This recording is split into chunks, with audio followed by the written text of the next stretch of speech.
வணக்கம் நண்பர்களே. யூஜிசி மத்திய அரசு நடத்தக்கூடிய சிஎஸ்ஆர் நெட் எக்ஸாமுக்கான இந்த ஜூன் 2024 செஷனுக்கான நோட்டிஃபிகேஷன் தான் நேற்றுக்கு வந்திருக்கு. அதை பற்றி இந்த வீடியோவில் டீட்டெயிலாக பார்க்கலாம் வாங்க. இதில் என்னென்ன ஃபஸ்ட்டு பார்க்க போனோம் அப்படின்னாக்கா, இந்த UGC CSIR net exam June 2024 செஷனுக்கான இம்பார்ட்டன்ட் டேட் என்ன, ஆன்லைனில் அப்ளை பண்ணுறது எப்போ லாஸ்ட் டேட்டு, அதுக்கப்புறம் எக்ஸாம் டேட் எப்போது, அதுக்கப்புறம் நெக்ஸ்ட்டாக பார்த்தீங்கன்னா அதுக்கான மினிமம் எலிஜிபிலிட்டி குவாலிஃபிகேஷன் என்ன, நெக்ஸ்ட்டாக பார்த்தீங்கன்னா ஏஜ் லிமிட் என்ன, அதுக்கப்புறம் இப்போ பார்த்தீங்கன்னா அந்த யூஜிசி நெட்டு சிஎஸ்ஆர் நெட்டு எக்ஸாமில் பார்த்தீங்கன்னா கொஞ்சம் மாடிஃபிகேஷன் பண்ணியிருக்காங்க. பிஹெச்சிக்கு ஒரு என்ட்ரன்ஸ் டெஸ்ட் மாதிரி இதை கன்சிடர் பண்ணுறாங்க. அதை பற்றி இந்த வீடியோவில் பார்க்கலாம். அதுக்கப்புறம் நெக்ஸ்ட்டாக பார்த்தீங்கன்னா மோட் ஆஃப் பேமெண்ட், அமௌண்ட் எவ்வளோ, அப்புறம் எப்படி அப்ளை பண்ணி பேமெண்ட் பண்ணுறது, நெக்ஸ்ட்டாக பேட்டர்ன் ஆஃப் தி எக்ஸாமினேஷன், அந்த எக்ஸாம் பேட்டர்ன் எப்படி இருக்கும், அதாவது யூஜிசி நெட்டு பார்த்தீங்கன்னாக்கா ஓஎம்ஆர் பேஸ்டு எக்ஸாம் சொல்லியிருக்காங்க. சிஎஸ்ஆர் நெட் அப்படின்றது ஆன்லைன் பேஸ்டு எக்ஸாம் தான், பழைய மெத்தட் நடக்குன்னு சொல்லியிருக்காங்க. அதை பற்றியும் பார்க்க போகிறோம். அதுக்கப்புறம் பேட்டர்ன் ஆஃப் த எக்ஸாமினேஷன், ஒவ்வொரு சப்ஜெக்ட்டுக்கும் பேட்டர்ன் எப்படி இருக்கும் அது பார்க்கலாம். அது நெக்ஸ்ட்டாக பார்த்தீங்கன்னா கடைசியாக எக்ஸாம் சென்டர் எங்கெங்கே இருக்குது, எப்போ எக்ஸாம் டேட்னு டீட்டெயிலாக பார்க்கலாம். அதுக்கு முன்னாடி நம்ம சேனல் யாராவது இது வரைக்கும் சப்ஸ்கிரைப் பண்ணாமல் இருந்தீங்க அப்படின்னாக்கா மறக்காமல் சப்ஸ்கிரைப் பண்ணுங்கள். சரி வாங்க வீடியோக்குள்ளே போகலாம். சரி, டேட் ஆஃப் த நோட்டிஃபிகேஷன் பார்த்தீங்கன்னாக்கா 1/5/2024 தான் பப்ளிக் நோட்டீஸ் அங்கே விட்டுற டேட்டு கொடுத்துருங்க பாருங்கள். மே 1 வந்திருக்கு. அதில் வந்து அப்போ ஆன்லைனில் தான் அப்ளை பண்ணணும். ஜூன் 2024 செஷனுக்கான ஆன்லைன் அப்ளிகேஷன் டேட் பார்த்தீங்கன்னா 1/5/2024 டு 21/5/2024. இது ஆன்லைனில் அப்ளை பண்ணுறதுக்கு லாஸ்ட் டேட்டு. இது அந்த ஃபீஸ் பேமெண்ட் பண்ணுறது லாஸ்ட் டேட் பார்த்தீங்கன்னா 22/5/2024 டு 23. இப்போ மே 23 வரைக்கும் நம்ம வந்து ஆன்லைனில் வந்து ஃபீஸ் பே பண்ணிக்கலாம். பட் 21 அப்ளை பண்ணி முடிச்சிடணும். ஃபீஸ் பேமெண்ட் மட்டும் தான் நமக்கு 23 வரைக்கும் டைம் கொடுத்துருக்காங்க. சப்போஸ் நம்ம அப்ளிகேஷன் ஏதாவது கரெக்ஷன் இருந்துச்சு அப்படின்னாக்கா 25 டு 27 நம்ம வந்து கரெக்ஷன் பண்ணிக்கலாம். அதையும் கொடுத்துருக்காங்க. அதுக்கப்புறம் date of the examination, exam எப்படி நடக்கும் அப்படின்னாக்கா மோட் ஆஃப் த எக்ஸாமினேஷன் பார்த்தீங்கன்னாக்கா ஆன்லைன் மோட் எக்ஸாம் கொடுத்துருக்காங்க, கம்ப்யூட்டர் பேஸ்டு எக்ஸாம். ஸோ அது எப்போ எக்ஸாம் டேட் அப்படின்னா 25, 26, 27 ஜூன் 2024 ஜூன் மாதம் அந்த 3 டேட்டில் வந்து ஆல்ரெடிவாக நடக்கும். ஆன்லைன் பேஸ்டு தான். அதுக்கு நெக்ஸ்ட்டாக பார்த்தீங்கன்னா இது நம்ம ஏற்கனவே தெரிஞ்சது தான். டூரேஷன் பார்த்தீங்கன்னா 3 ஹவர்ஸ் தான், நமக்கு 180 மினிட்ஸ். அது ஒரு பேட்டர்ன் ஆஃப் எக்ஸாமினேஷன் பார்த்தீங்கன்னா அப்ஜெக்டிவ் டைப் எக்ஸாம் தான். கொஷின் பார்த்தீங்கன்னா ஒன்று இங்கிலீஷில் இருக்கும் காமனாக, அதுக்கப்புறம் அந்த ஸ்டேட் லாங்குவேஜ் ஹிந்தியில் காமனாக ஒன்று இருக்கும். இங்கிலீஷ் அண்ட் ஹிந்தியில் தான் கொஷின் பேப்பர் ஃபுல்லாகவே வரும். அது தவிர வேறு லாங்குவேஜில் வராது. அது நெக்ஸ்ட்டு இதில் என்னென்ன சப்ஜெக்ட்லாம் இல்லை அப்ளை பண்ணலாம் அப்படின்னு கொடுத்துருக்காங்க பாருங்கள். டோட்டலாக ஒரு 5 கேட்டகரியாக பிரித்து கொடுத்துருக்காங்க. ஒன்று கெமிக்கல் சயின்ஸ், அதுக்கப்புறம் earth atmospheric, ocean and planetary sciences, அதுக்கப்புறம் life sciences, mathematical sciences, physical sciences, இந்த 5 கேட்டகரியாக கொடுத்துருக்காங்க. அப்போ சயின்ஸ் மேஜர் உள்ளவங்க பார்த்தீங்கன்னா எல்லாமே நீங்கள் வந்து இந்த யூஜிசி சிஎஸ்ஆர் நெட் எக்ஸாம் நீங்கள் அப்ளை பண்ணலாம். சரி வாங்க இதை பற்றி டீட்டெயிலாக பார்க்கலாம். அதுக்கப்புறம் நெக்ஸ்ட்டாக சரி இந்த இம்பார்ட்டன்ட் டேட் பார்த்துட்டோம். அதுக்கப்புறம் மெயினாக பார்க்க வேண்டியது இது மினிமம் குவாலிஃபிகேஷன் என்ன, அதுக்கு முன்னாடி எக்ஸாம் ஃபீஸ் எவ்வளோ. இதுக்கான எக்ஸாம் ஃபீஸ் பார்த்திங்க அப்படின்னா ஜென்ரல் கேட்டகரி, அதாவது ஓசி கேட்டகரிக்கு எவ்வளோ எக்ஸாம் ஃபீஸ் அப்படின்னாக்கா 1150. ஜென்ரல்லே பார்த்தீங்கன்னா எக்கனாமிக்கலி வீக்கர் செக்ஷன் இடபிள்யூஎஸ், ஓபிசியில் நான் கிரிமிலேயர் சரிங்களா, அவங்களா இருந்தீங்க அப்படின்னாக்கா எக்ஸாம் ஃபீஸ் பார்த்தீங்கன்னா 600. SC ST PWD third gender அவங்களுக்கு பார்த்தீங்கன்னா 325 எக்ஸாம் ஃபீஸ். இது பழைய எக்ஸாம் ஃபீஸ் தான், எதுவும் சேஞ்ச் ஆகலை. இது நம்ம ஆன்லைன் அப்ளிகேஷன் பண்ணும்போது நம்ம அப்ளை பண்ணிட்டு கடைசியாக எக்ஸாம் ஃபீஸ் கட்டணும். ஆன்லைன் மோடில் மட்டும் தான் எக்ஸாம் ஃபீஸ் கட்ட முடியும் ஓகேங்களா. சார் அடுத்து நெக்ஸ்ட் நம்ம பார்க்க வேண்டியது பார்த்தீங்கன்னாக்கா இதெல்லாம் நம்ம ஏற்கனவே பார்த்துட்டோம். இம்பார்ட்டன்ட் டேட்டு, இதுக்கான குவாலிஃபிகேஷன் என்ன, மினிமம் குவாலிஃபிகேஷன் அதை ஃபஸ்ட்டு பார்த்துடலாம். சரி அதுக்கு முன்னாடி குவாலிஃபிகேஷன் பார்க்கறது முன்னாடி இதுக்கு முன்னாடி பார்த்தீங்கன்னா அந்த சிஎஸ்ஆர் யூஜிசி நெட் எக்ஸாம்லாம் பார்த்தீங்கன்னா 2 கேட்டகரி நடக்கும். கேட்டகரி 1 பார்த்தீங்கன்னா ஜேஆர்எஃப் அண்ட் அசிஸ்டன்ட் ப்ரொஃபஸர் அப்படின்னு சொல்லுவோம். கேட்டகரி 2 பார்த்தீங்கன்னாக்கா ஒன்லி அசிஸ்டன்ட் ப்ரொஃபஸர் அப்படின்னு சொல்லுவோம். இப்போ கேட்டகரி 1 அப்படின்னாக்கா நம்ம ஏற்கனவே பார்த்தது award of the JRF and appointed as assistant professor அப்படின்னு சொல்லுவோம். ஜேஆர்எஃப்க்கும் எலிஜிபிள், அசிஸ்டன்ட் ப்ரொஃபஸருக்கும் எலிஜிபிள் அப்படின்னாக்கா அது கேட்டகரி 1. அதுக்கப்புறம் அப்பாயின்மெண்ட் அஸ் அசிஸ்டன்ட் ப்ரொஃபஸர் அப்படின்னு பார்த்தீங்கன்னா கேட்டகரி 2, அது பழைய மெத்தடில். இப்போ என்னென்னா ஒரு 3 கேட்டகரியாக பிரிச்சிருக்கிறாங்க. ஃபஸ்ட்டு கேட்டகரி அதே சேம் தான், ஜேஆர்எஃப் ப்ளஸ் அசிஸ்டன்ட் ப்ரொஃபஸர். அடுத்து செகண்ட் கேட்டகரி பார்த்தீங்கன்னாக்கா appointment as assistant professor and admission to PhD அட்மிஷனுக்கு எலிஜிபிள், அசிஸ்டன்ட் ப்ரொஃபஸருக்கு எலிஜிபிள் சரிங்களா. அடுத்து தேர்ட் கேட்டகரி பார்த்தீங்கன்னாக்கா ஒன்லி அட்மிஷன் டு பிஹெச்டி மட்டும் நம்ம அட்மிஷன் பண்ணணும். ஆல் ஓவர் இந்தியாவில் இருக்கக்கூடிய எந்த இன்ஸ்டியூஷனில் நம்ம பிஹெச்டி ஜாயின் பண்ணணும் அப்படின்னாக்கா இந்த நெட் எக்ஸாம் கிளியர் பண்ணியிருக்கணும் சரிங்களா. இந்த நெட் எக்ஸாம் சரி எப்படி கிளியர் பண்ண அப்படின்னாக்கா 1 இயர் மட்டும் தான் இதுக்கு வேலிடு. அதாவது ஜேஆர்எஃப்க்கோ அல்ல அசிஸ்டன்ட் ப்ரொஃபஸரோ பார்த்தீங்கன்னாக்கா நமக்கு ஃபார் எவர். பட் இந்த கேட்டகரி 3 அப்படின்றது வேலிடேஷன் பார்த்தீங்கன்னா இந்த ரிசல்ட் வந்ததுலேருந்து 1 இயர்க்குள்ளே நம்ம ஜாயின் பண்ணிடணும் பிஹெச்டி. அதையுமே இங்கே கீழே கொடுத்துருக்காங்க. அந்த மினிமம் ஸ்டாண்ட்ஸ் அப்படின்னு கொடுத்தாங்க. JRF qualified candidates are admitted to PhD program based on the interview as per UGC notification awarded இந்த ரெகுலேஷன் 2022. 2022 ரெகுலேஷனை சொல்லியிருக்கிறாங்க. இந்த category 2, category 3 can be used as an entrance test for PhD admission place of the entrance test conducted by the different universities for admission PhD. அந்த category 2 and 3 நம்ம என்ன பண்ணிக்கலாம் அப்படின்னாக்கா எந்தெந்த யூனிவர்சிட்டியில் பிஹெச்டி என்ட்ரன்ஸ் கண்டக்ட் பண்ணுறாங்களோ அதுக்கு நம்ம யூஸ் பண்ணிக்கலாம். அதிலே பார்த்தீங்கன்னாக்கா 70 மார்க் வந்து இந்த ரிட்டன் எக்ஸாம் மார்க் எடுத்துப்பாங்க, நெட் எக்ஸாம். 30 மார்க் அந்த காலேஜில் இன்டர்வியூ கண்டக்ட் பண்ணுவாங்க, அதை பேஸ் பண்ணி அவங்க வச்சுப்பாங்க. இதுக்கான வேலிடேட் டேட் பார்த்தீங்கன்னாக்கா இங்கே கடைசியாக கொடுத்துருக்காங்க பாருங்கள். அந்த ரிசல்ட் வந்ததுலேருந்து 1 இயர் நமக்கு. The result of NET will be declared in the percentage along with the mark obtain by the candidate list mark for admission PhD. இந்த ஜேஆர்எஃப்லாம் உங்களுக்கு தெரியும். ஜேஆர்எஃப் பாஸ் பண்ணிங்க அப்படின்னாக்கா ஸ்டைஃபண்ட் வந்து 37,000 வரும் பர் மந்த்லி. எல்லாம் உங்களுக்கு தெரிஞ்ச விஷயங்கள் தான். அதுக்கப்புறம் பார்த்தீங்கன்னாக்கா மினிமம் எலிஜிபிலிட்டி க்ரைட்டீரியா, அதாவது குவாலிஃபிகேஷன் சொல்லுவோம். எஜுகேஷன் குவாலிஃபிகேஷன் பார்த்தீங்கன்னாக்கா நீங்கள் பிஜி டிகிரி கம்ப்ளீட் பண்ணியிருந்தால் போதும். அட்லீஸ்ட் பார்த்தீங்கன்னா 50% ஆஃப் மார்க்ஸ். இது 55 அப்படின்றது ஜென்ரல் கேட்டகரிக்கு. 50% அப்படின்றது பார்த்தீங்கன்னாக்கா OBC or SC ST SC அந்த கேட்டகரிக்கு பார்த்தீங்கன்னா 50%. அல்லது நீங்கள் ஃபைனல் இயர் பிஜி ஸ்டூடெண்ட்டாக இருந்தாலே போதும். சரிங்களா? இப்போ ஃபைனல் இயர் பிஜி ஸ்டூடெண்ட் படிக்கிற கேண்டிடேட்டும் அப்ளை பண்ணலாம், அல்லது பிஜி முடித்தவங்களும் அப்ளை பண்ணலாம், ஃபைனல் இயர் ரிசல்ட்டுக்கு வெயிட் பண்ணுறவங்களும் அவங்களும் அப்ளை பண்ணலாம். சரிங்களா? பட் ரிசல்ட்டு வந்ததுக்கப்புறமா நீங்கள் வந்து பிஜி பாஸ் பண்ணியிருக்கணும். பிஜி பாஸ் பண்ணாமல் இருந்து இந்த ரிசல்ட் பாஸ் பண்ணால் எலிஜிபிளாக கிடையாது. ஃபஸ்ட்டு நெட் ரிசல்ட் வந்துச்சு பாஸ் பண்ணியிருந்தாலும் சரி, அல்லது பிஜி பாஸ் பண்ணிட்டு நெட் ரிசல்ட் பாஸ் பண்ணியிருந்தாலும் ரெண்டு ஒன்று தான். பட் கம்பல்சரியாக வந்து நீங்கள் பிஜி கிளியர் பண்ணியிருக்கணும் இந்த அகாடமிக் இயரில். அதான் மினிமம் எஜுகேஷன் குவாலிஃபிகேஷன். அதுக்கப்புறம் நெக்ஸ்ட்டாக பார்த்தீங்கன்னா ஏஜ் லிமிட். இதுக்கான அப்பர் ஏஜ் லிமிட் எதாவது இருக்குது அப்படின்னாக்கா அந்த ஜேஆர்எஃப் மட்டும் நமக்கு ஏஜ் லிமிட் கொடுத்துருக்காங்க. மேக்ஸிமம் பார்த்தீங்கன்னாக்கா 30 இயர்ஸ். பட் 5 இயர்ஸ் நமக்கு வந்து ரிலாக்ஸேஷன் உண்டு. அந்த 30 இயர்ஸ் இல்லாமல் ஒரு 5 இயர்ஸ் பார்த்தீங்கன்னா நமக்கு ரிலாக்ஸேஷன் உண்டு ஜேஆர்எஃப்க்கு. மற்றதுக்கு அசிஸ்டன்ட் ப்ரொஃபஸர் அதுக்கப்புறம் அந்த பிஹெச்டி என்ட்ரன்ஸ் அதுக்கெலாம் பார்த்தீங்கன்னாக்கா நோ அப்பர் ஏஜ் லிமிட் கொடுத்துருக்காங்க பாருங்கள். அசிஸ்டன்ட் ப்ரொஃபஸருக்கு there is no upper age limit for applying UGC NET for assistant professor. அதுக்கப்புறம் அதே மாதிரி சிமிலர்லி அந்த அட்மிஷன் டு பிஹெச்டிக்கு அதுக்கும் எந்த அப்பர் ஏஜ் லிமிட்டும் இல்லைன்னு கொடுத்துருக்குறாங்க. சரிங்களா? இதுதான் ஏஜ் லிமிட்.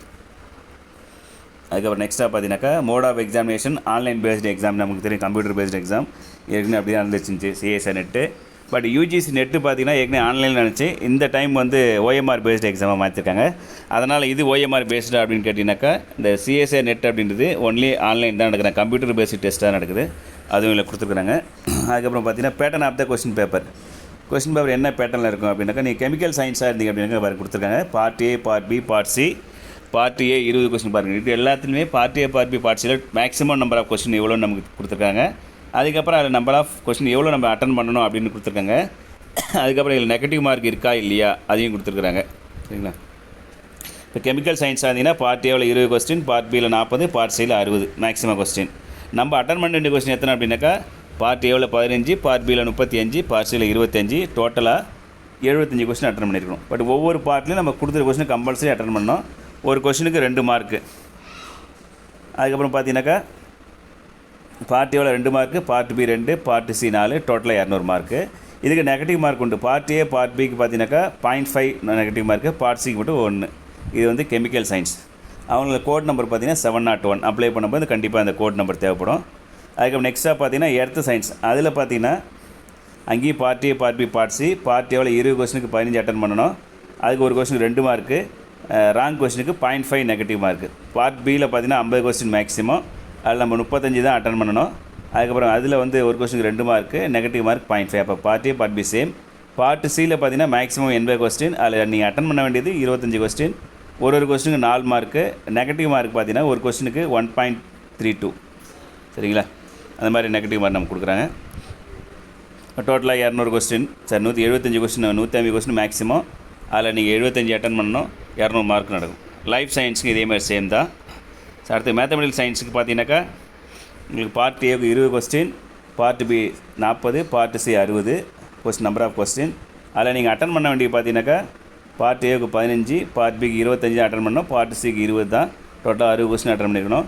இங்கே பார்த்தீங்கன்னா பார்ட் ஏக்கு 2 மார்க்கு மேக்ஸிமம் மார்க் ஒரு கொஸ்டினுக்கு, மைனஸ் மார்க் பார்த்தீங்கன்னா 0.5. பார்ட் பியில் ஒரு கொஸ்டினுக்கு 3 மார்க்கு, மைனஸ் மார்க் பார்த்தீங்கன்னா 0.75. பார்ட் சியில் பார்த்தீங்கன்னா 4.75. ஒரு கொஸ்டினுக்கு பார்த்தீங்கன்னாக்கா கரெக்ட் கொஸ்டினுக்கு 4.75 மார்க்கு.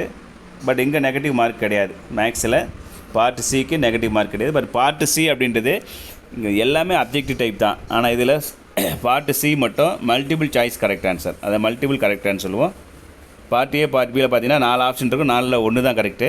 பட் பார்ட் சியில் பார்த்தீங்கன்னா 4மே கரெக்டாக இருக்கலாம். அப்போ ஏபிசிடி 4ஐயும் டிக் பண்ணணும், அல்ல 3 கரெக்டாக இருக்கலாம், அல்ல 2 கரெக்டாக இருக்கலாம், அல்ல 1 மட்டும் கரெக்டாக. அப்போ எது கரெக்ட் ஆன்சரோ அதை மல்டிபிள் கரெக்ட் ஆன்சர், அதை மட்டும் நம்ம சூஸ் பண்ணணும். அதனால் இதுக்கு நெகட்டிவ் மார்க் கிடையாது. சரி, இதேமாதிரி தான் ஃபிசிக்கல் சயின்ஸுக்கும் part A part B part C எல்லாம் கொடுத்துருக்காங்க, அந்த மார்க் கொடுத்துருக்காங்க பார்த்துங்க. சரி, அது கீழே பார்த்தீங்கன்னாக்கா அந்த ஒவ்வொரு பார்ட்டும் எப்படி இருக்கும், எல்லாமே மல்டிபிள் சாய்ஸு. ஒரு சில இடத்துல பார்த்தீங்கன்னா மேக்ஸுக்கெலாம் வந்து மல்டிபிள் கரெக்ட் ஆன்சர் அங்கே இருக்கும், அதையும் பார்த்துங்க. அதுக்கு நெக்ஸ்ட்டாக பார்த்தீங்கன்னாக்கா இது வந்து இந்த கோட் நம்பர் முக்கியம். ஒவ்வொரு சப்ஜெக்ட்டும் என்ன கோடு அப்படின்றது அப்ளை பண்ணும்போது தேவைப்படும். கெமிக்கல் சயின்ஸ் அப்படின்னா 701, எர்த் சயின்ஸ்னால் 702, life science 703, mathematics science 704, physical science பார்த்தீங்கன்னா 705. அதுக்கப்புறம் சிலபஸ் நமக்கு தெரியும். சிலபஸ் வந்து அந்த வெப்சைட்டில் கொடுத்தா நீங்கள் அதில் போய்ட்டு நீங்கள் டவுன்லோட் பண்ணிக்கலாம் அப்படின்னு கொடுத்துருக்காங்க. இந்த வெப்சைட்டில் போய்ட்டு உங்கள் சப்ஜெக்ட்கான சிலபஸை நீங்கள் டவுன்லோட் பண்ணிக்கலாம். அதுக்கப்புறம் நெக்ஸ்ட்டாக பார்த்தீங்கன்னாக்கா இங்கே இந்த கேட்டகரிலாம் கொடுத்துருக்காங்க. அந்த கேட்டகரி நமக்கு தேவையில்லை, நீங்கள் அந்த கேட்டகரியில் இருக்கிறவங்க பார்த்துக்கலாம். அதுக்கு மெயினாக தெரிஞ்சுக்கணும் எக்ஸாமினேஷன் சென்டர். சார் அதுக்கு வந்து நம்ம அப்ளை பண்ணுறதுக்கு மெயினாக என்ன தேவைப்படும் அப்படின்னாக்கா ஒரு 3 ஸ்டேஜ் நமக்கு இருக்குது அப்ளை பண்ணுறதுக்கு. ஸ்டேஜ் 1, ஸ்டேஜ் 2, ஸ்டேஜ் 3 அப்படின்னு சொல்லுவோம். ஸ்டேஜ் 1 என்ன அப்படின்னாக்கா ரிஜிஸ்ட்ரேஷன் ஸ்டேஜ் அப்படின்னு சொல்லுவோம். பார்ட் 1ல் பேசிக் ரிஜிஸ்ட்ரேஷன், நம்ம பேர், அப்பா பேர், அம்மா பேர், நம்ம ஃபோன் நம்பர், இமெயில் ஐடி அதை கொடுத்து நம்ம அப்ளை பண்ணணும். சரிங்களா, அது ஸ்டேஜ் 1. அதுக்கப்புறம் ஸ்டேஜ் 2 அப்படின்றது பார்த்தீங்கன்னாக்கா ஃபர்தராக நீங்கள் இதுக்கப்புறம் இதை வச்சு யூஸ் பண்ணி உங்கள் மெயில் ஐடிக்கும் ஃபோன் நம்பருக்கும் இமெயில் அந்த அப்ளிகேஷன் நம்பர் பாஸ்வேர்டு வரும், அதை கொடுத்து திரும்ப என்ட்ரு பண்ணிவிட்டு அதுக்கப்புறம் உங்களுடைய அகாடமிக் டீட்டெயில்ஸ் அது ஃபுல்லாக நீங்கள் ஃபில் பண்ணணும். அது ஸ்டேஜ் 2. அதுக்கப்புறம் ஸ்டேஜ் 3 பார்த்தீங்கன்னா ஃபோட்டோ அண்ட் சிக்னேச்சர் நீங்கள் அப்லோட் பண்ணணும். Part 3 uploading of scanning images. அதில் ஃபோட்டோ பார்த்தீங்கன்னா 200 கேபிக்குள்ளே இருக்கணும். ஃபோட்டோ வந்து இங்கே கொடுத்துருங்க பாருங்கள். ஃபோட்டோ வந்து மினிமம் பார்த்தீங்கன்னாக்கா 10 KB டு 200 கேபிக்குள்ளே இருக்கணும். மினிமம் 10, மேக்ஸிமம் 200 கேபிக்குள்ளே இருக்கணும். எல்லாமே வந்து இமேஜ் ஃபார்மேட்டில் இருக்கணும். சரிங்களா, பாஸ்போர்ட் சைஸ் ஃபோட்டோ பார்த்தீங்கன்னா இமேஜ் ஃபார்மேட்டில் இருக்கணும். அதுக்கப்புறம் நெக்ஸ்ட்டாக பார்த்தீங்கன்னா உங்களோட சிக்னேச்சர் எப்படி இருக்கணும் அப்படின்னா சிக்னேச்சர் பார்த்தீங்கன்னா 4 KB டு 30 கேபிக்குள்ளே இருக்கணும். அது இமேஜ் ஃபார்மேட்டில் இருக்கணும். அதுக்கப்புறம் நீங்கள் எதாவது அவார்டாக இருக்கீங்க அப்படின்னா அந்த அப்ளிகேஷனில் மென்ஷன் பண்ணிங்க அப்படின்னா அதெல்லாம் அப்லோட் பண்ணணும். அப்புறம் நீங்கள் என்ன கேட்டகரியில் அந்த கேட்டகரி சர்டிஃபிகேட் நீங்கள் அப்லோட் பண்ணணும். பிடபிள்யூ கேண்டிடேட் இருந்தால் அதுக்கான சர்டிஃபிகேட் அப்லோட் பண்ணணும். இது எல்லாமே பார்த்தீங்கன்னா பிடிஎஃப் ஃபார்மேட்டில் நீங்கள் அப்லோட் பண்ணணும். ஃபோட்டோ சிக்னேச்சர் மட்டும்தான் இமேஜ் ஃபார்மேட்டில். இதெல்லாம் நீங்கள் கம்ப்ளீட் பண்ணதுக்கப்புறம் அடுத்த ஸ்டேஜ் பார்த்தீங்கன்னா நீங்கள் ஆன்லைனில் வந்து பேமெண்ட் பண்ணணும். ஆன்லைனில் நீங்கள் பேமெண்ட் கட்டிட்டீங்க அப்படின்னா அது பேமெண்ட் வந்து உங்களுக்கு சக்ஸஸ் ஆகிடும். சரிங்களா, அதுக்கப்புறம் நீங்கள் செக்லிஸ்ட் ஆன்லைனில் ஃபில் பண்ணி செக் பண்ணிவிட்டு நீங்கள் வந்து உங்கள் அப்ளிகேஷனை பிரிண்ட் எடுத்துக்கலாம். இதுதான் வந்து உங்களுக்கு அப்ளிகேஷன் ஃபில் பண்ணக்கூடிய மெத்தட். அப்போ நெக்ஸ்ட்டாக பார்த்தீங்கன்னா எக்ஸாமினேஷன் சிட்டி என்ன, எக்ஸாம் சென்டரை பார்த்துடலாம். ஆல் ஓவர் இந்தியாவில் பார்த்தீங்கன்னா நமக்கு நிறைய சென்டர் இந்த டைம் ஃபார்ம் பண்ணியிருக்காங்க. அதில் நமக்கு தமிழ்நாட்டுக்கு என்னென்ன சென்டர் இருக்குதுன்னு பார்த்துடலாம். வாங்க,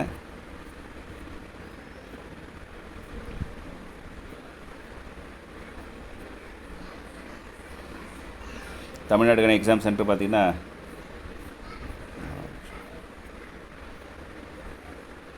பாருங்கள், சென்னை, கோயம்புத்தூர், கடலூர், காஞ்சிபுரம், கன்னியாகுமரி, நாகர்கோவில், மதுரை, நாமக்கல், சேலம், அதுக்கப்புறம் தஞ்சாவூர், தூத்துக்குடி, திருச்சிராப்பள்ளி, திருநெல்வேலி, திருவள்ளூர், வேலூர், விருதுநகர். இதெல்லாம் பார்த்தீங்கன்னா நம்ம தமிழ்நாட்டுக்கான ஒரு எக்ஸாம் சென்டர். சரிங்களா, மேக்ஸிமம் ஒவ்வொருத்தரும் ஒரு 2-3 எக்ஸாம் சென்டர் சூஸ் பண்ணுற மாதிரி ஒரு ஆன்லைன் அப்ளிகேஷனில் அது நீங்கள் பார்த்து உங்கள் நியரஸ்ட் எக்ஸாம் சிட்டி எதுவோ அதை சூஸ் பண்ணிக்கங்க. இது இல்லாமல் பார்த்தீங்கன்னாக்கா நமக்கு பாண்டிச்சேரியும் ஒரு எக்ஸாம் சென்டர் உண்டு. பாண்டிச்சேரிக்கு நியரஸ்ட்டாக இருக்கிறவங்க நீங்கள் பாண்டிச்சேரியும் நீங்கள் சூஸ் பண்ணிக்கலாம். இந்த 173லேருந்து 187 வரைக்கும் பார்த்தீங்கன்னா தமிழ்நாட்டில் இருக்கக்கூடிய எக்ஸாம் சென்டர் எல்லாம் பார்த்தீங்கன்னா பாண்டிச்சேரியும் ஒரு எக்ஸாம் சென்டர் கொடுத்துருக்காங்க. நீங்கள் சப்போஸ் ஒரு கடலூர் டிஸ்ட்ரிக்ட் சூஸ் பண்ணிட்டு அடுத்த நெக்ஸ்ட் ஆப்ஷனை பாண்டிச்சேரி போடணும் அப்படின்னாக்கா பக்கத்தில் இருக்குன்னு அதையும் நீங்கள் சூஸ் பண்ணிக்கலாம். இதுதான் எக்ஸாம் சென்டர். இல்லை ஃப்ரெண்ட்ஸ், அந்த சிஎஸ்ஆர் நெட்டுக்கான நோட்டிஃபிகேஷன் அப்போ ஃபுல் டீட்டெயில் வந்து நான் உங்களுக்கு டீட்டெயில் சொல்லியிருக்கேன். புரியல அப்படின்னா அந்த வீடியோ திரும்ப ஒரு டைம் பாருங்கள். அல்லது இந்த நோட்டிஃபிகேஷன் பார்த்தீங்கன்னா அந்த சிஎஸ்ஆர் வெப்சைட்லேயே இருக்குது. நீங்கள் டவுன்லோட் பண்ணி ஃபுல்லாக கிளியராக தெரிஞ்சதுக்கப்புறமா நீங்கள் வந்து ஆன்லைனில் அப்ளை பண்ண போங்க. எல்லாமே ஸ்மார்ட் ஃபோன் வச்சுருப்பீங்க, இல்லை சிஸ்டம் இல்லை லேப்டாப் எதாவது வச்சுருக்கலாம். நீங்களே ஆன்லைனில் அப்ளை பண்ணுங்கள். தயவுசெய்து சென்டருக்கு போய்ட்டு யாரும் இந்த காலத்தில் போய்ட்டு நீங்கள் சென்டருக்கு போய்ட்டு அப்ளை பண்ணாதீங்க. ஏன்னா எல்லாமே நம்ம கையில் இருக்குது, எல்லா டீட்டெயிலும் நமக்கு இருக்குது, என்னென்ன தேவைன்னு அதிலே கொடுத்துருக்குறாங்க. ஃபுல்லாக கிளியராக படித்து புரிஞ்சுட்டு நீங்களே அப்ளை பண்ண மொபைல்லே அப்ளை பண்ணலாம். அப்ளை பண்ணுறது நம்ம மொபைல்லே அப்லோட் பண்ணலாம். அதனால் தயவுசெய்து யாரும் வந்து சென்டருக்கு போய்ட்டு வெட்டியாக இதுக்காக ஒரு 200 நீங்கள் வேஸ்ட் பண்ண தேவையில்ல. நீங்கள் வந்து மந்த்லி நெட் கார்டு போட்டிருப்பீங்க, நமக்கு அன்லிமிட்டட் நெட் தான், ஒரு நாளைக்கு 2 ஜிபிக்கு மேலே நெட் இருக்கும். அதனால் நீங்களே வந்து அப்ளை பண்ணி செக் பண்ணிங்க. மறக்காமல் நீங்கள் அப்ளை பண்ணக்கூடிய அந்த அப்ளிகேஷனை டவுன்லோட் பண்ணி சேவ் பண்ணி வச்சிங்கன்னா அதை யூஸ் பண்ணி தான் அதுக்கப்புறம் ஹால் டிக்கெட் டவுன்லோட் பண்ணணும். ஓகே ஃப்ரெண்ட்ஸ், இந்த வீடியோ உங்களுக்கு பிடிச்சிருந்தால் லைக் பண்ணுங்கள், கமெண்ட் பண்ணுங்கள், ஷேர் பண்ணுங்கள். மறக்காமல் என் சேனலை சப்ஸ்கிரைப் பண்ணுங்கள். Thank you to all.